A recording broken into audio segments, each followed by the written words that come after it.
Halo semuanya, Assalamualaikum warahmatullahi wabarakatuh. Mari kita pahami dan pelajari mengenai kebijakan dan inovasi kurikulum. Namun, sebelum kita memasuki pemaparan materi, mari kita berkenalan terlebih dahulu dengan kelompok 10. Yang pertama ada Delusiandes dengan NIM 2000694 dengan nomor absen 7. Dan yang kedua ada Eva Nopitasari dengan NIM 2003883 nomor absen 17. Dan yang terakhir ada Erin Giri Arum dengan NIM 2003893 dengan nomor absen 18. Baiklah, kita langsung saja masuk ke pemaparan pertama, yakni mengenai pengertian dari inovasi kurikulum. Sebelum kita memahami pengertian dari inovasi kurikulum, mari kita pahami terlebih dahulu apa itu kebijakan. Nah, menurut KBBI atau Kamus Besar Bahasa Indonesia, kebijakan diartikan sebagai rangkaian konsep dan asas yang menjadi pedoman dan juga dasar rencana dalam pelaksanaan suatu pekerjaan, kepemimpinan, dan juga cara bertindak. Biasanya istilah kebijakan dapat ditemui di pemerintahan, organisasi, kelompok sektor, dan juga individu. Perlu diketahui juga untuk teman-teman bahwa kebijakan dan juga hukum ini merupakan suatu hal yang berbeda loh. Istilah hukum itu bersifat memaksa atau melarang suatu perilaku. Sedangkan istilah kebijakan hanya menggambarkan atau menjadi pedoman dalam tindakan yang paling mungkin memperoleh hasil yang diinginkan. Nah, mari kita pahami lagi mengenai definisi inovasi.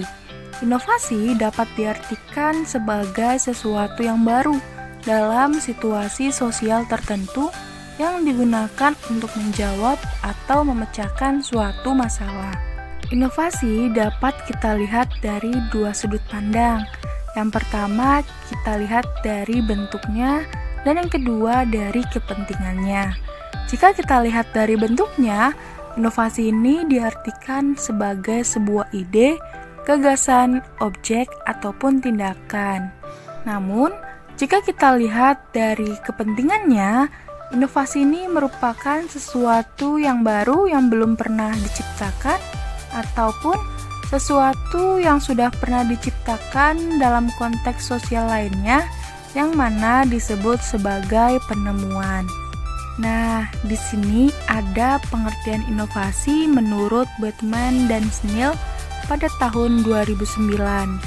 Inovasi menurut beliau diartikan sebagai perubahan metode atau teknologi yang bersifat positif, yang berguna dan berangkat dari cara-cara yang sudah ada dalam melakukan sesuatu. Dan menurut beliau juga, inovasi ini dibagi menjadi dua tipe. Ada tipe inovasi proses dan juga inovasi produk. Inovasi proses atau proses inovasi dapat diartikan sebagai perubahan yang mempengaruhi cara output dalam produksi. Sedangkan inovasi produk dapat diartikan sebagai inovasi atau perubahan dalam output aktual, baik itu barang maupun jasa. Nah, tadi kita telah memahami definisi dari inovasi. Selanjutnya kita pahami definisi dari kurikulum. Secara harfiah, kurikulum berasal dari bahasa Latin, yakni curriculum, yang memiliki arti bahan pengajaran. Selanjutnya, istilah kurikulum digunakan untuk menunjukkan pada sejumlah mata pelajaran yang harus dicapai atau ditempuh oleh seseorang dengan tujuan untuk mendapatkan suatu gelar atau ijazah. Pernyataan ini tentunya sejalan dengan pendapat dari beberapa para ahli, yakni dari Seiler, Alexander, dan Lewis yang tercantum dalam buku Wina Sanjaya. Mata pelajaran yang tercantum pada kurikulum seringkali dihubungkan dengan usaha seseorang untuk memperoleh suatu ijazah. Sedangkan ijazah sendiri merupakan dokumen yang menggambarkan kemampuan dari seseorang. Oleh karena itu, yang mendapatkan ijazah hanya orang-orang yang memiliki kemampuan sesuai dengan standar. Nah, selanjutnya kita pahami mengenai definisi inovasi kurikulum. Inovasi kurikulum diartikan sebagai suatu inovasi atau gagasan atau pembaharuan yang mana dapat diharapkan guna mempengaruhi kurikulum itu sendiri dan tentunya membawa dampak terhadap kurikulum. Perlu diketahui untuk teman-teman, kurikulum ini hanyalah alat atau sarana untuk mencapai tujuan pendidikan dan pembelajaran yang telah ditetapkan. Maka dari itu, kurikulum bukanlah tujuan akhir. Nah, selanjutnya kita memasuki pemaparan materi mengenai inovasi kurikulum berbasis kompetensi. Kompetensi sendiri dapat kita artikan sebagai kemampuan untuk mengerjakan sesuatu yang berbeda dengan sekedar mengetahui sesuatu. Menurut Hamalik pada tahun 2000, kompetensi ini harus didemonstrasikan sesuai dengan standar yang ada di lapangan kerja. Tentunya, cakupan dari kompetensi ini sangat luas, dapat berupa pengetahuan, keterampilan, dan nilai-nilai dasar yang merefleksikan dalam kebiasaan berpikir dan juga bertindak. Dengan demikian, kurikulum berbasis kompetensi dapat diartikan sebagai seperangkat rencana dan pengetahuan dan juga pengaturan tentang kompetensi dan hasil belajar yang harus dicapai peserta didik, penilaian, kegiatan belajar mengajar, dan pemberdayaan sumber daya pendidikan serta pengembangan sekolah. Hal ini sejalan dengan pendapat Depdiknas pada tahun 2002. Selain itu juga menurut Gordon pada tahun 1988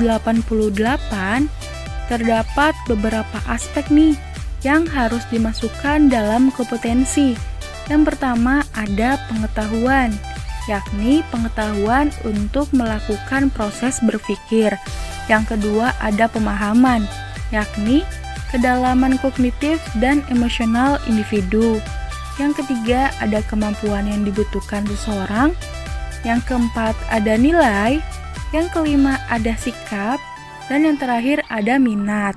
Ada pula 4 kemampuan dasar yang perlu dimiliki siswa sesuai dengan persyaratan kurikulum berbasis kompetensi, yakni menurut Wina Sanjaya pada tahun 2005, diantaranya kemampuan akademik, kemampuan profesional, kemampuan budaya, dan kemampuan waktu untuk membentuk kehidupan mereka secara modern. Selanjutnya, kita memahami mengenai karakteristik kurikulum berbasis kompetensi.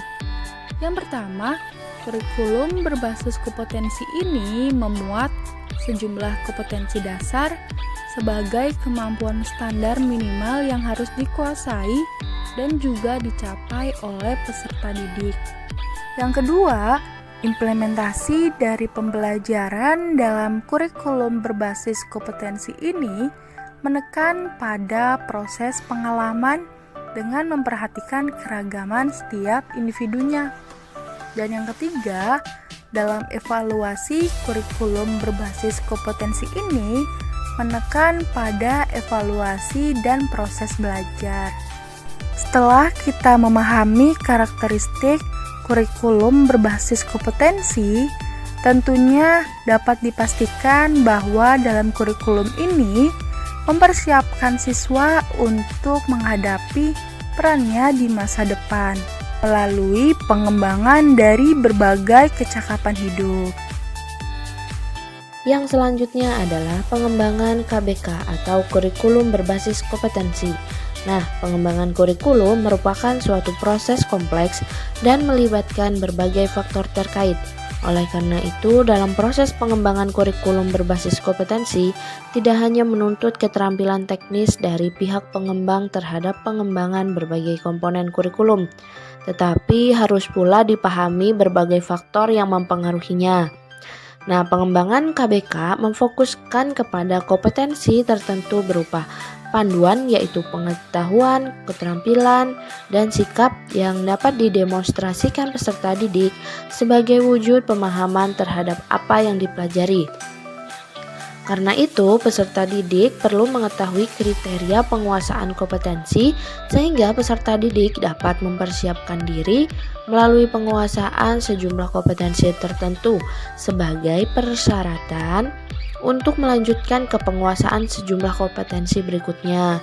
Nah, kriteria tersebut bisa dikembangkan berdasarkan tujuan khusus yang dipelajari sesuai dengan kompetensi yang harus dikuasai. Materi yang berikutnya yaitu inovasi kurikulum berbasis masyarakat.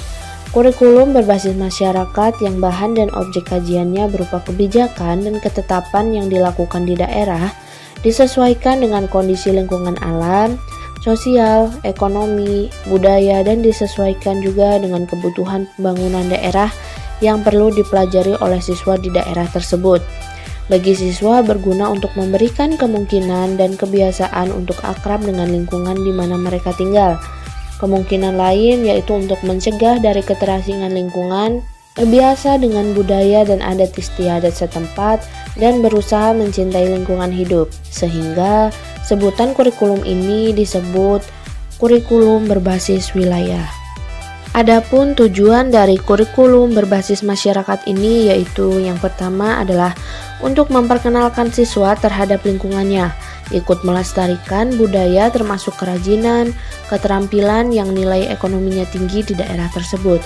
Lalu yang kedua yaitu untuk membekali siswa kemampuan dan keterampilan yang dapat menjadi bekal hidup mereka di masyarakat seandainya nanti mereka tidak dapat melanjutkan ke jenjang pendidikan yang lebih tinggi. Nah, untuk yang terakhir yaitu yang ketiga, membekali siswa agar hidup mandiri serta dapat membantu orang tua dalam memenuhi kebutuhan hidupnya. Yang berikutnya yaitu karakteristik kurikulum berbasis masyarakat. Nah, model pengajaran yang berpusat pada masyarakat adalah suatu bentuk kurikulum yang memadukan antara sekolah dan masyarakat dengan cara membawa sekolah ke dalam masyarakat atau membawa masyarakat ke dalam sekolah guna mencapai tujuan pembelajaran yang telah ditetapkan. Nah, menurut Hamalik pada tahun 2005 merinci bahwa karakteristik kurikulum berbasis masyarakat meliputi yaitu yang pertama, pembelajaran berorientasi pada masyarakat. Di masyarakat dengan kegiatan belajar bersumber pada buku teks.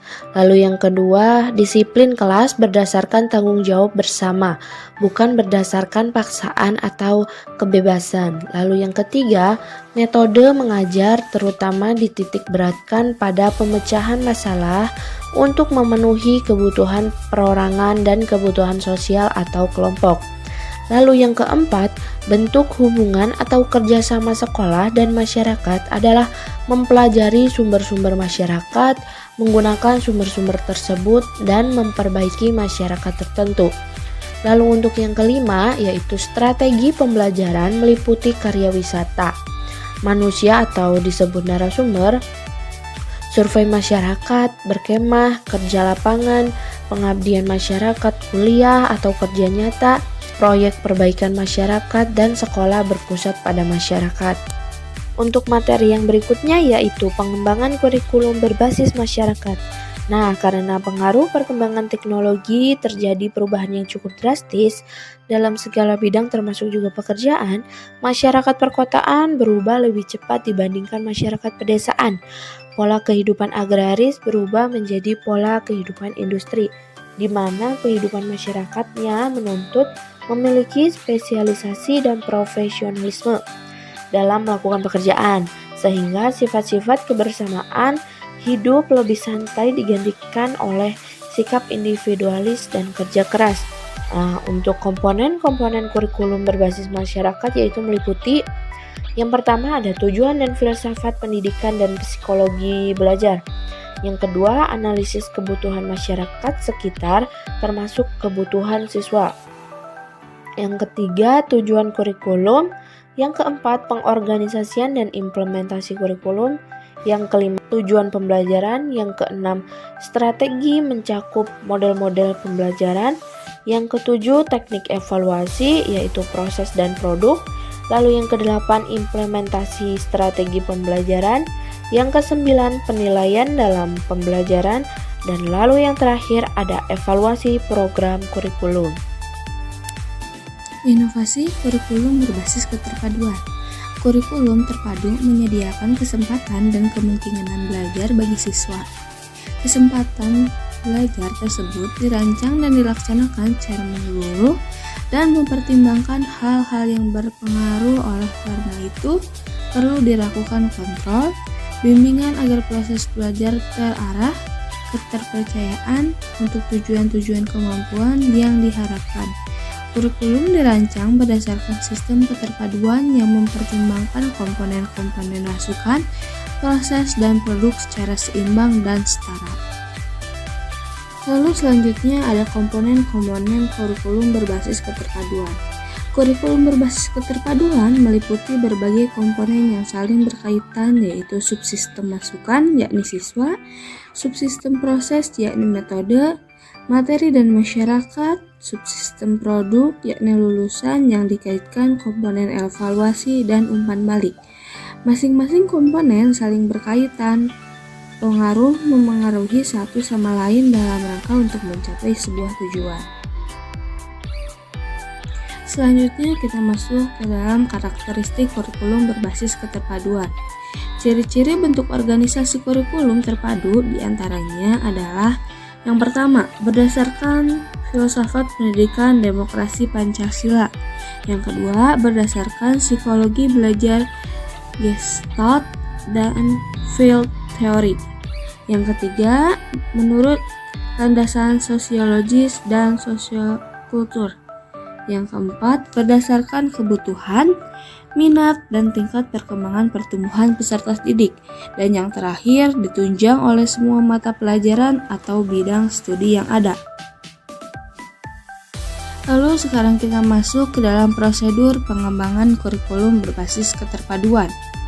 Kurikulum terpadu berangkat dari bentuk rencana umum dan dilaksanakan dalam bentuk pembelajaran unit atau unit teaching. Atau rencana umum yang dimaksudkan adalah organisasi kurikulum yang berpusat pada bidang masalah, ide, core atau tema tertentu yang dapat digunakan untuk melaksanakan suatu pengajaran unit. Dengan kata lain, resource unit adalah unit-unit yang telah siap dibuat dan disusun secara umum, lengkap, dan luas serta merupakan reservoir bagi pengembangan pembelajaran unit. Dan yang terakhir ada kebijakan dan inovasi kurikulum 2013.